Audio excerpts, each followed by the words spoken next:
السلام علیکم ورحمۃ اللہ وبرکاتہ نحمدہ ونصلی علی رسولہ الکریم اما بعد فاعوذ باللہ من الشیطان الرجیم بسم اللہ الرحمن الرحیم رب اشرح لی صدری ویسر لی امری واحلل عقدۃ من لسانی یفقہوا قولی۔ نبی صلی اللہ علیہ وسلم پر درود بھیجتے ہوئے آج کی اس نشست کا آغاز کریں گے۔ ادب پہلا قرینہ ہے محبت کے قرینوں میں۔ آپ سب خوب اچھے طریقے سے سمجھتے ہیں کہ ادب کرنے کا مطلب کیا ہوتا ہے۔ جب کسی عظیم ہستی کے سامنے انسان موجود ہو تو اس کی وجہ سے انسان کے سم ٹائم اس کا سر جھک جاتا ہے، آنکھیں جھک جاتی ہیں، آزاد جو ہیں وہ نارمل ہو جاتے ہیں، آواز اس جگہ پر بلند نہیں کی جاتی۔ میں نبی صلی اللہ علیہ وسلم کے لیے اللہ رب العزت کی طرف سے کیا جانے والا مطالبہ آپ کے سامنے رکھنا چاہتی ہوں۔ رب العزت نے فرمایا یا ایھا الذین آمنوا لا ترفعوا اصواتکم فوق صوت النبی، اے ایمان والو اپنی آوازوں کو نبی کی آواز کے آگے بلند نہ کرو، کہیں ایسا نہ ہو کہ تمہارے اعمال ضائع ہو جائیں اور تمہیں علم بھی نہ ہو۔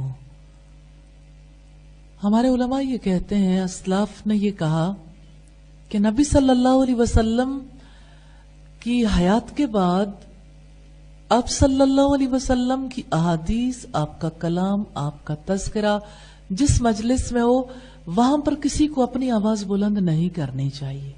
یہ ادب کا تقاضا ہے۔ تو میں آپ سے توقع رکھوں گی کہ انشاءاللہ تعالی اس تقاضے کو آپ ضرور ملحوظ خاطر رکھیں گے اور آپس میں بات چیت نہیں کریں گے انشاءاللہ تعالی۔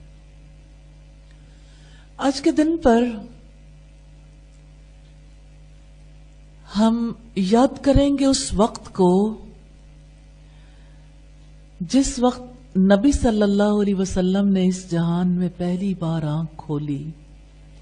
وہ سوموار کا دن تھا، عام الفیل تھا۔ ہاتھیوں نے جس سال حملہ کیا تھا اس سال آپ 12 ربیع الاول کو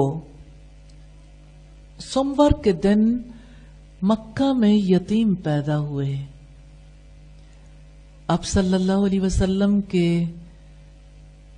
دنیا میں آنے سے پہلے آپ کے والد ماجد کا انتقال ہو چکا تھا۔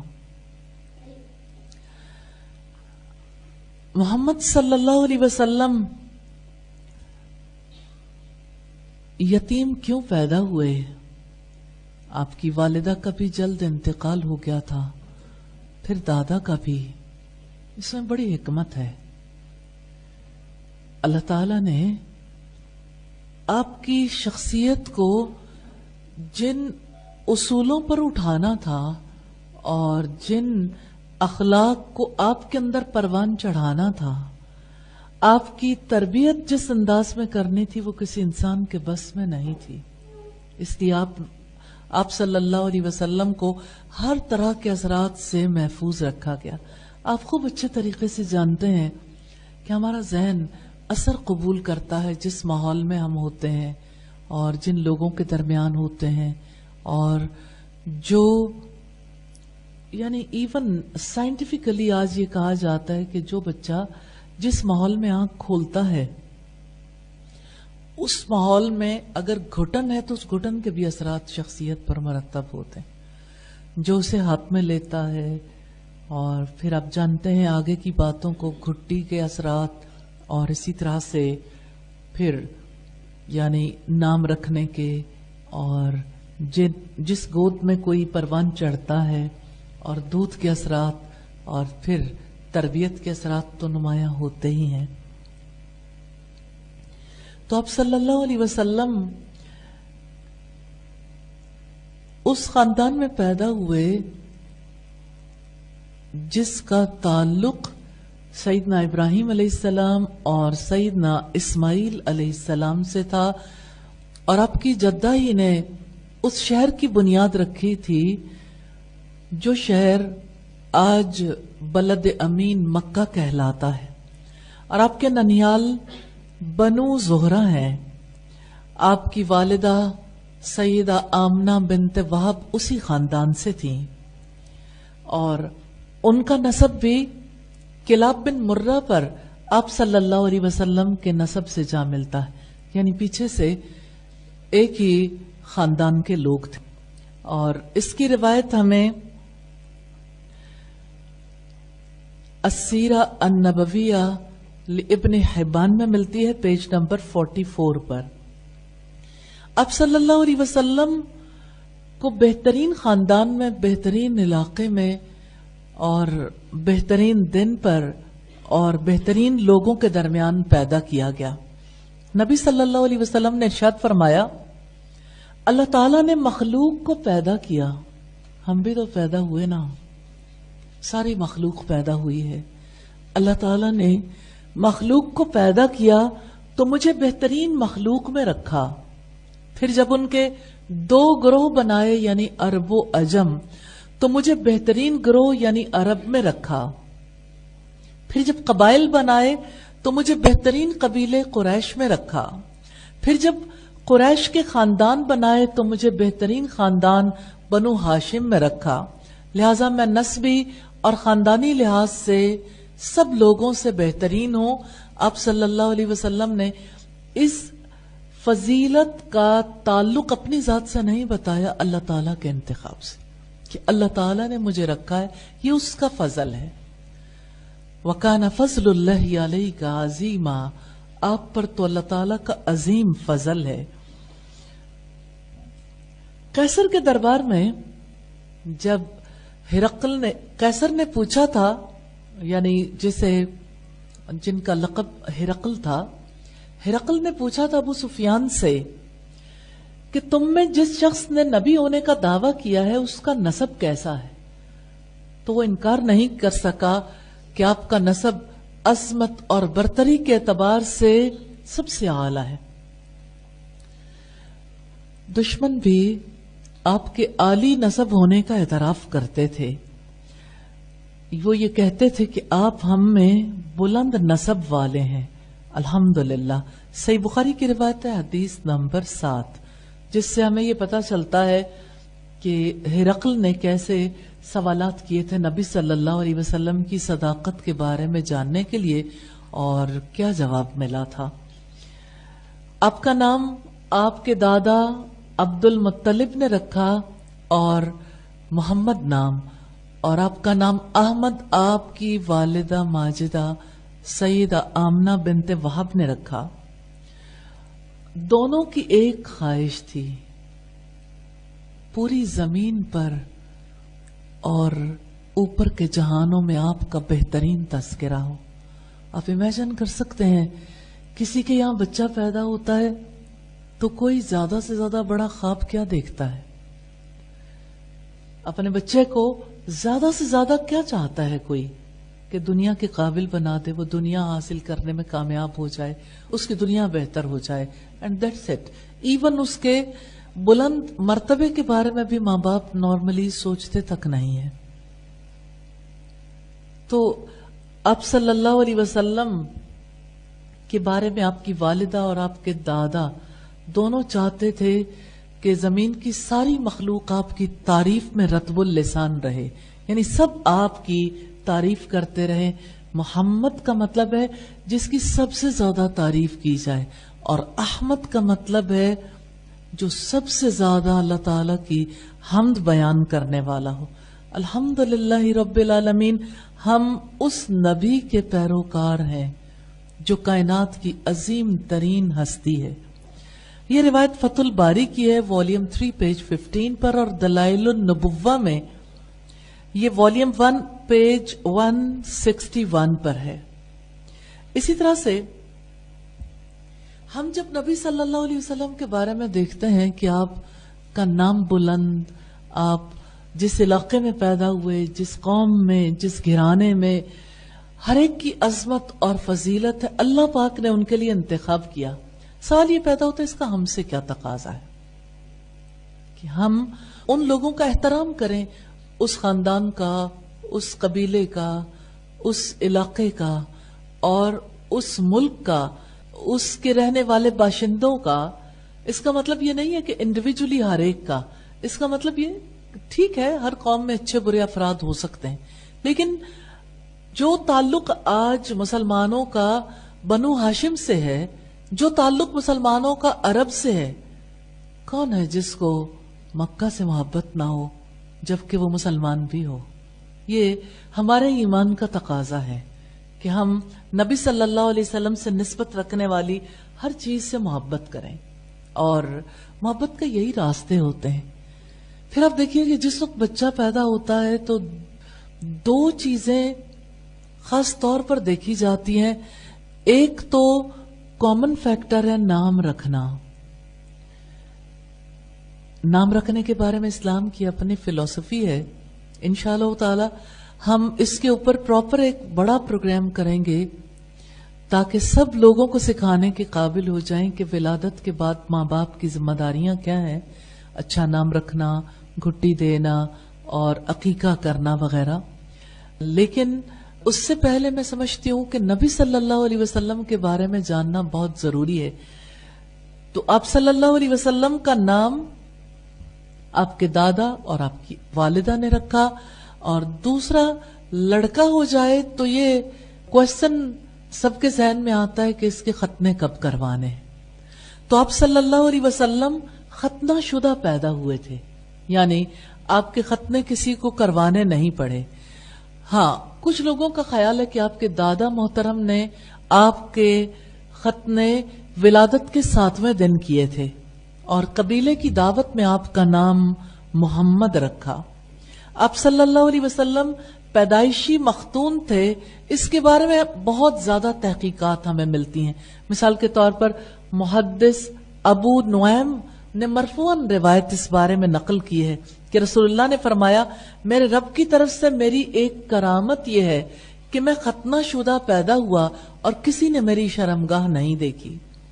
دلائل النبوہ میں جو ابی نعیم کی ہے، والیوم 1 پیج 154 پر آپ اسے دیکھ سکتے ہیں.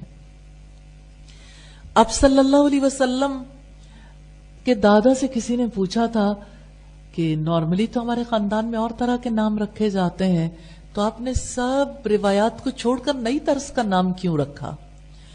تو انہوں نے جواب دیا، میری دلی تمنا ہے اللہ تعالی آسمانوں میں اور ساری زمین کی مخلوق میں اس بچے کی تعریف اور اس کی ستائش رکھ دے. یہ دادا کی تمنا تھی. الحمدللہ رب العالمین. اور اب جانتے ہیں کہ ایسی تمناؤں کا خالق بھی رب ہے، وہ جس کے دل میں چاہے اس بارے میں محبت پیدا کر دے. الحمدللہ. یہ روایت فتح الباری کی ہے، والیوم 3 اور پیج 15 ہے. تو یہ بھی پتہ چل گیا کہ آپ صلی اللہ علیہ وسلم کی ولادت کے بعد کیا کام ہوئے، نام رکھا گیا. ختنہ شدہ پیدا ہوئے تھے، ختنہ کرنے کی ضرورت نہیں پیدا ہوئی. اور ہم نبی صلی اللہ علیہ وسلم کے بہت سارے نام دیکھ چکے ہیں، اگرچہ ہمیں حدیث میں بہت سارے اور نام بھی ملتے ہیں، جیسے نبی الملاحم. امام ترمذی نے اس نام کا تذکرہ کیا ہے، اور اسی طرح سے اور بھی ایسے نام ملتے ہیں جو قرآن حکیم میں آئے، جیسے آپ صادق و مصدوق تھے. اور آپ صلی اللہ علیہ وسلم کے حوالے سے ہمیں یہ بھی ملتا ہے کہ آپ صلی اللہ علیہ وسلم رؤوف تھے، رحیم تھے، جیسے سورۃ توبہ کی آخری سے پہلے والی آیت میں ہمیں ملتا ہے کہ آپ صلی اللہ علیہ وسلم جو ہے جہان میں مومنوں کے لیے کس قدر شفقت کرنے والے اور ان کی مشقت میں پڑنے سے دل تنگ ہونے والے تھے، اور مومنوں کے ساتھ رحمت کا معاملہ کرنے والے تھے. الحمدللہ رب العالمین. آپ صلی اللہ علیہ وسلم کا نام محمد اور احمد رکھا گیا. یہ نام کامن نہیں تھے، لیکن پہلی کتابوں میں آپ کا نام احمد ذکر کیا گیا، یعنی تورات میں، انجیل میں. اور اللہ تعالیٰ کی جانب سے والدہ کی زبان پر یہ نام رکھ دیا گیا. یہ روایت ابن عساکر کی ہے. نبی صلی اللہ علیہ وسلم کی کنیت کے بارے میں ہم دیکھ چکے. آپ کی کنیت ابو القاسم تھی. پیدائش سے پہلے والد کا انتقال ہو جائے تو پیدا ہونے والے بچے کے مستقبل کے بارے میں فکر لاحق ہو جاتی ہے کہ اس کو کون سپورٹ کرے گا, اس کا گارڈین کون ہوگا, اس کی کفالت کون کرے گا. اللہ تعالیٰ نے آپ کے دادا کے دل میں اس قدر محبت پیدا کر دی تھی کہ وہ آپ سے اپنے تمام بیٹوں سے بڑھ کر محبت کرتے تھے, اور ان کے بیٹے جن معاملات میں خوف کھاتے تھے نبی صلی اللہ علیہ وسلم کو ان سارے کاموں کی اجازت ان کے دادا نے دے رکھی تھی. تو آپ صلی اللہ علیہ وسلم کی یتیمی کی جو حکمت ہے وہ تو ہم دیکھ چکے. اللہ رب العزت نے اس کی گواہی دی ہے. الم یجدک یتیما فآوا, کیا آپ کو یتیم نہیں پایا پھر آپ کو جگہ دی. نبی صلی اللہ علیہ وسلم کو کہاں جگہ ملی تھی؟ آپ میں سے کون بتائے گا؟ کوئی بتائے گا آپ کو کہاں جگہ ملی؟ جی, عرب و عجم کے دل میں. اصل میں پوری دنیا میں ایک کثیر تعداد پائی جاتی. اس وقت بھی 1 ارب سے زیادہ مسلمان ہیں, اور نبی صلی اللہ علیہ وسلم کی محبت ہر دل میں ہے. آپ صلی اللہ علیہ وسلم کی محبت آپ کے دادا کے دل میں تھی, آپ کی ماں کے دل میں تھی. جو دیکھتا تھا آپ سے محبت کرتا تھا. آپ کے چچا کے دل میں یہ محبت ڈال دی گئی, اور کس طرح آپ کے دشمنوں کے دل میں بھی آپ کے لیے سافٹ کارنر پیدا ہو جاتا تھا. وہ اعتراف کرتے تھے کہ یہ چہرہ کسی جھوٹے انسان کا چہرہ نہیں ہو سکتا.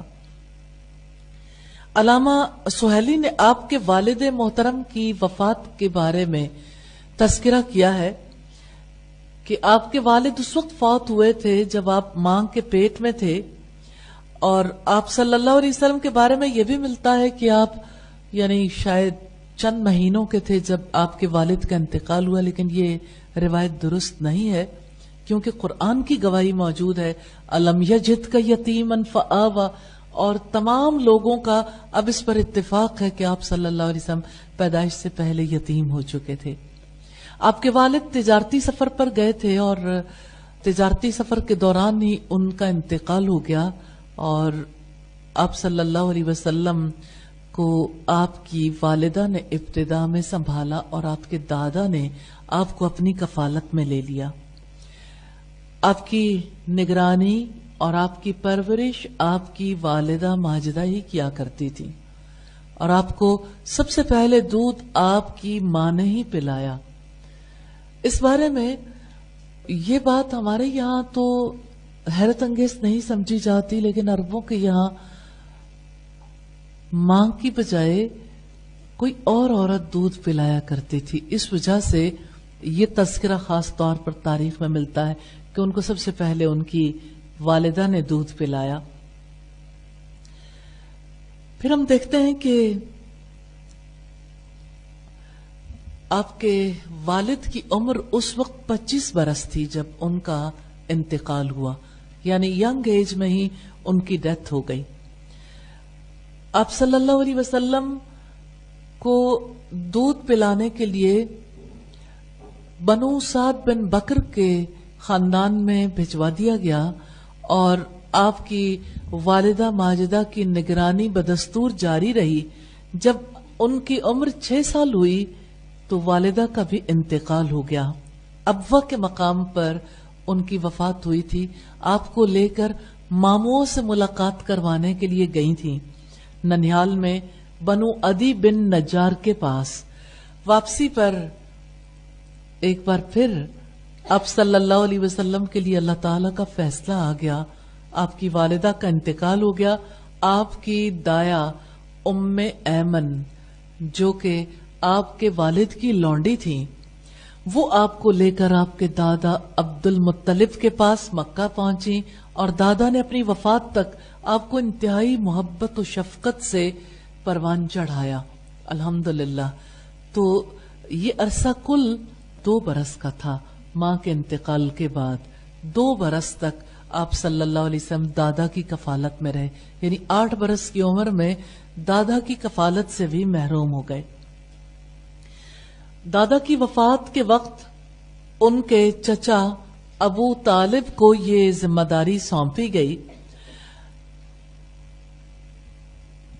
آپ کے دادا عبد المطلب آپ سے بے حد محبت کرتے تھے. اس بارے میں کئی روایات ہمیں ملتی ہیں. جیسے ایک روایت میں ہے، ابو یعلا نے ایک واقعہ بیان کیا ہے کہ ایک دفعہ عبد المطلب نے آپ کو گم شدہ اونٹ ڈھونڈنے کے لیے بھیجا. اونٹ کی تلاش میں آپ کو دیر ہو گئی تو دادا نے غمزدہ ہو کر بیت اللہ کا طواف کرنا شروع کر دیا. آپ امیجن کر سکتے ہیں کہ بیت اللہ کا طواف کرنا، ظاہر ہے کہ یہ ہر وقت کی روٹین تو نہیں تھی. تو جب طواف کیا تو یہ شعر پڑھتے رہے، ربی رد الی راکبی محمدا، رب کریم میرے سوار محمد کو واپس بھیج دے، یا ربی ردہ وصنع عندی یدا، رب کریم اسے ضرور واپس بھیج دے اور مجھ بوڑھے پر احسان فرما. اس سے پتہ چلتا ہے کہ دادا کو آپ صلی اللہ علیہ وسلم کی جدائی، تھوڑی دیر کی جدائی بھی کتنی ناگوار تھی. جب آپ اونٹ لے کر واپس آ گئے تو دادا نے قسم کھا لی، آج کے بعد میں کسی کام کے لیے آپ کو کبھی نہیں بھیجوں گا، کبھی میں اپنے سے جدا نہیں کروں گا. لیکن جب دادا کی وفات کا وقت آیا تو زندگی ان کے ہاتھ میں نہیں تھی اور اس جدائی کے بارے میں کوئی اختیار ان کے پاس باقی نہیں رہ گیا تھا. تو وہ خود اللہ تعالیٰ کو پیارے ہو گئے. دادا کی محبت کا یہ عالم تھا کہ جب آپ سوئے ہوئے ہوتے تو کسی کو آپ کے سونے کی جگہ پر جانے نہیں دیتے تھے. آپ امیجن کر سکتے ہیں ان کا ماحول کیسا تھا. ایسا اس بچے کے ساتھ ہوتا ہے جس کے والدین اس سے بے حد محبت کرتے ہوں. اور عبد المطلب کی خاص نشست تھی جس میں ان کے سوا کوئی نہیں بیٹھا کرتا تھا، اور کعبہ کے سائے میں ان کی مسند بچھی ہوتی تھی اور ان کے بیٹے ارد گرد بیٹھتے تھے، مسند پر نہیں بیٹھ سکتے تھے. مگر آپ صلی اللہ علیہ وسلم کو دادا اپنے ساتھ بٹھاتے تھے، یعنی بیٹوں سے بھی زیادہ پوتے کو اہمیت ملی تھی. پھر جب آپ صلی اللہ علیہ وسلم چچا کی کفالت میں آئے تو چچا نے بھی آپ سے بے حد محبت کی. حضرت ابو طالب آپ کو سلاتے تو قریب سلاتے تھے، یعنی دور کرنے کی نوبت نہیں آتی تھی، حالانکہ ان کے بہت سے بچے تھے. جب باہر جاتے ساتھ لے کر جاتے، جب کھانا کھاتے تو اکٹھے کھانا کھاتے تھے. آپ میں سے کتنے لوگ ہیں جن کے بغیر ان کے گھر والے کھانا نہیں کھاتے؟ کوئی ایسا ہے؟ کہ یہ ہماری سوسائٹی ہے، آپ اندازہ کر سکتے ہیں. آپ کا انتظار کیے بغیر کیا آپ کے گھر میں کھانا نہیں کھایا جاتا؟ ہر کسی کے گھر میں کھایا جاتا، کیونکہ لوگوں کی روٹین ہی چینج ہو گئی اور محبتیں بھی بدل گئیں. تو نبی صلی اللہ علیہ وسلم پر اللہ تعالیٰ کا کتنا کرم تھا. باپ گیا تو ماں، ماں گئی تو دادا، دادا گئے تو چچا، اور چچا کی محبت بھی اولاد سے بڑھ کر ہے کہ آپ کے بغیر کھانا نہیں کھاتے تھے. اور خاص بات یہ ہے کہ نبی صلی اللہ علیہ وسلم کے لیے خاص کھانا پکواتے تھے، خصوصی کھانا بھی بنواتے تھے. ساری زندگی اپنی جان سے بڑھ کر آپ کی حفاظت کی، حتیٰ کہ ہجرت سے 3 سال پہلے وہ وفات پا گئے. تو یوں ہم دیکھتے ہیں کہ نبی صلی اللہ علیہ وسلم کے قریبی رشتہ داروں میں جس کو سب سے زیادہ آپ کے ساتھ رہنے کا موقع ملا وہ آپ کے چچا ابو طالب تھے، جنہوں نے آپ صلی اللہ علیہ وسلم کی حفاظت کی ذمہ داری لی. تو آپ صلی اللہ علیہ وسلم کی ولادت سے پہلے ایسے اشارات ہو رہے تھے جس کی وجہ سے پتہ چل رہا تھا کوئی خاص واقعہ رونما ہونے والا ہے.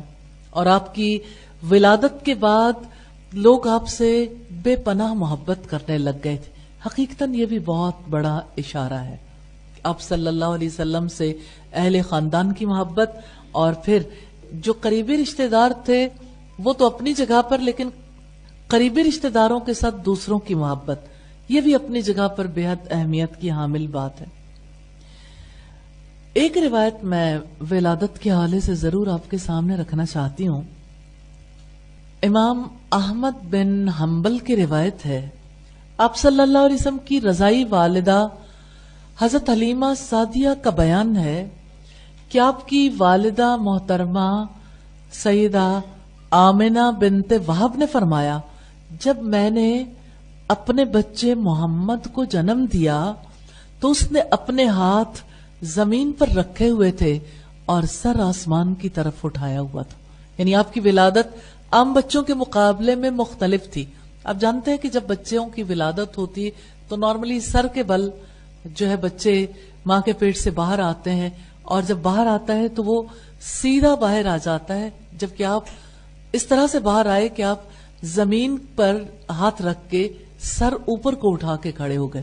نارملی گردن کو اتنی قوت نہیں ملی ہوتی اس دور میں جب بچہ پیدا ہوتا ہے, اور پیدائش کی تکلیف اگر ماں کو ہوتی ہے تو بچے کو بھی سخت تکلیف ہوتی ہے. تو آپ صلی اللہ علیہ وسلم کے بارے میں دوسری روایت ہے کہ جب آپ کی والدہ نے آپ کو جنم دیا تو آپ کو اس زمانے کے رواج کے مطابق ایک ہنڈیا کے نیچے رکھا گیا.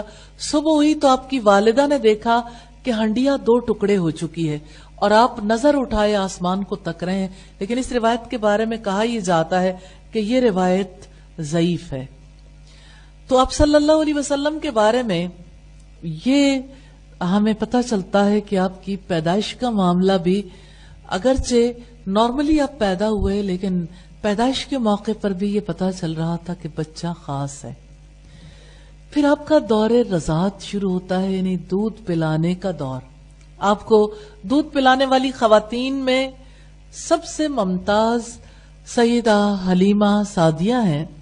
وہ آپ کو ساتھ لے کر بنو سعد کے علاقے میں گئیں اور ان کے ساتھ آپ صلی اللہ علیہ وسلم 4 برس تک رہے. پھر وہ آپ کو واپس آپ کی والدہ محترمہ کے پاس چھوڑ گئی تھی.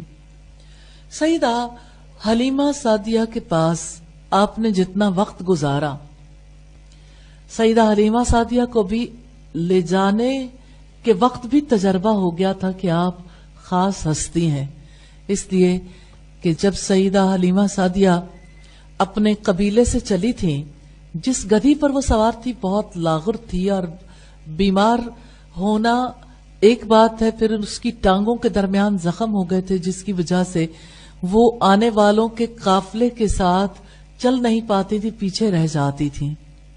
اور ان کے بچے بھی بہت لاغر تھے کیونکہ ان کا دودھ اتنا نہیں تھا اور بچوں کو ان کے مطابق اتنی خوراک نہیں مل پاتی تھی. جب وہ مکہ میں آئیں تو ان کے ساتھ جتنی خواتین تھیں ساری انائیں تھیں. انا کا مطلب آپ سمجھتے ہیں, یہ دودھ پلانے والی عورتیں تھیں. سب کی سب خواتین یہ چاہتی تھی کہ مکہ کے سب سے متمول گھرانے کا بچہ ہمیں مل جائے تاکہ اس بچے کو دودھ پلانے کے عوض ہمارے گھرانے میں رزق کی بہت وسعت ہو جائے. سیدہ حلیمہ سعدیہ جب دیکھنے کے لیے گئیں تو محمد صلی اللہ علیہ وسلم کو دیکھ کر اس لیے چھوڑ آئیں کہ یہ یتیم بچہ ہے, اس کی ماں مجھے کیا دے پائے گی. پھر وہ جب پورے مکہ میں گھومی بالآخر ان کے پاس کوئی بچہ نہیں تھا. ان کے شوہر نے ان سے پوچھا بچے کے بغیر ہی جائیں گے؟ تو کہنے لگی میں چاہتی تو نہیں ہوں لیکن مجھے کوئی بچہ نہیں مل سکا. تو ان کے شوہر نے کہا کیوں نہیں اسی بچے کو لے لیتی جس کو تم چھوڑ آئی ہو. کہنے لگی وہ یتیم ہے اور یتیم کی وجہ سے مجھے وہ مال تو نہیں مل پائے گا. ان کے شوہر نے کہا کہ اگر کوئی اور بچہ نہیں ملتا تو چلو اس یتیم ہی کو لے آؤ. یوں سیدہ حلیمہ سعدیہ بادل نخواستہ آپ کو لینے کے لیے پہنچ گئیں. پھر جب نبی صلی اللہ علیہ وسلم کی والدہ سے ملاقات ہوئی, یہ موقع تھا جب والدہ نے اپنے بچے کے خاص اوصاف کے بارے میں بتایا. اس موقع پر سیدہ حلیمہ سعدیہ بے دلی کے ساتھ بچے کو لے کر آئیں, لیکن جب بچے کو اٹھایا تو انہوں نے اپنے جسم میں تبدیلی محسوس کی. جب وہ اپنی گدھی پر سوار ہوئی تو گدھی میں تبدیلی محسوس کی. ساتھ والی خواتین نے کہا جب یہ گدھی آئی تھی لاغر تھی, بیمار تھی, اب یہ گدھی سب کے آگے چلتی چلی جا رہی ہے. تو سیدہ حلیمہ سعدیہ نے کہا کہ اور تو کوئی بات نہیں ہے, مجھے لگتا ہے کہ یہ اس بچے کی برکت ہے. پھر سیدہ حلیمہ سعدیہ جب اپنے قبیلے کو واپس پہنچ گئیں، بکریاں پال رکھی تھیں جن کا دودھ استعمال بھی ہوتا تھا، اور بکریوں کے ریوڑ کو چرانے کی وجہ سے معاش کا انتظام بھی ہوتا تھا۔ ان کی بکریاں بھی بنو سعد میں سب سے زیادہ لاغر تھیں، بہت کمزور بکریاں تھیں اور ان کے تھن خشک تھے۔ سیدہ حلیمہ سعدیہ نے محسوس کیا کہ جب انہوں نے محمد صلی اللہ علیہ وسلم کو دودھ پلانے کے لیے انہیں گود میں لیا تو انہوں نے محسوس کیا کہ ان کی چھاتیاں دودھ سے بھر گئی ہیں۔ تب انہوں نے محسوس کیا کہ گدھی تیز ہو گئی، لاغر تھی، کمزور تھی، قوت والی ہو گئی، میں نے اسے اٹھایا ہے اور میری چھاتیاں کبھی دودھ سے بھری نہیں اور میرے پاس غذائی قلت ہے۔ پھر جب انہوں نے محمد صلی اللہ علیہ وسلم کو دودھ پلایا، پھر اپنے بیٹے کو بھی پیٹ بھر کے دودھ پلایا۔ وہی بچہ تھا جو ہر وقت چیختا رہتا تھا بھوک کی وجہ سے، خوراک کی کمی کی وجہ سے، وہی بچہ خوش باش ہو گیا کیونکہ اس کا پیٹ بھی بھر گیا تھا۔ پھر جب ان کے شوہر بکریاں چرانے کے لیے گئے تو بکریاں جس جگہ پر چرنے کے لیے گئیں وہ خوب سرسبز تھی، بکریوں نے بھی خوب پیٹ بھر کے کھایا اور خوب دودھ دیا۔ یوں سیدہ حلیمہ سعدیہ پر اللہ تعالیٰ کی طرف سے برکتوں کے نزول کا آغاز ہو گیا۔ یہ خاندان اس برکت کو محسوس کرتا رہا، وہ لوگ آپس میں بھی اس بات کو ڈسکس کرتے تھے۔ حدیث اور سیرت کی کتابوں میں، صحیح حدیث میں ہمیں اس کا تذکرہ ملتا ہے کہ آپ صلی اللہ علیہ وسلم کی ذات بابرکات سے یہ برکتیں بالکل ابتدا میں ہی ظاہر ہونے لگ گئی تھی، اور پھر آپ صلی اللہ علیہ وسلم کے ساتھ سیدہ حلیمہ کا بیٹا بھی پروان چڑھتا رہا۔ سیدہ حلیمہ 2 سال کے بعد بچے کو لے کر مکہ گئی کیونکہ دودھ کی مدت ختم ہو چکی تھی، لیکن خصوصی طور پر ریکویسٹ کی کہ کھلی آب و ہوا میں بچے کی زیادہ اچھے طریقے سے پرورش ہو سکے گی، اس لیے آپ دوبارہ اسے میرے ساتھ واپس بھیج دیجئے، کیونکہ سیدہ حلیمہ جانتی تھیں کہ جب سے بچہ آیا ہے خاندان کے معاشی حالات بھی بدل گئے، اور اوور آل سیدہ حلیمہ اپنے خاندان میں بھی بڑے ممتاز مقام پر آ گئی تھی نبی صلی اللہ علیہ وسلم کی وہاں موجودگی کی وجہ سے۔ سیدہ آمنہ اگرچہ چاہتی نہیں تھی، لیکن جب سیدہ حلیمہ سعدیہ نے بہت زور لگایا تو بادلے نخواستہ انہوں نے محمد صلی اللہ علیہ وسلم کی صحت کے لیے انہیں واپس کر دیا۔ سیدہ حلیمہ سعدیہ کے پاس رہتے ہوئے ایک عجیب و غریب واقعہ پیش آیا۔ اس واقعے کا تذکرہ ہمیں حدیث کی کتب میں بھی ملتا ہے اور سیرت کی کتب میں بھی ملتا ہے، اور وہ واقعہ اس نوعیت کا ہے جس کی گواہی بعد کے آنے والے واقعات سے بھی ملتی ہے۔ خود نبی صلی اللہ علیہ وسلم نے اس بارے میں تذکرہ فرمایا ہے۔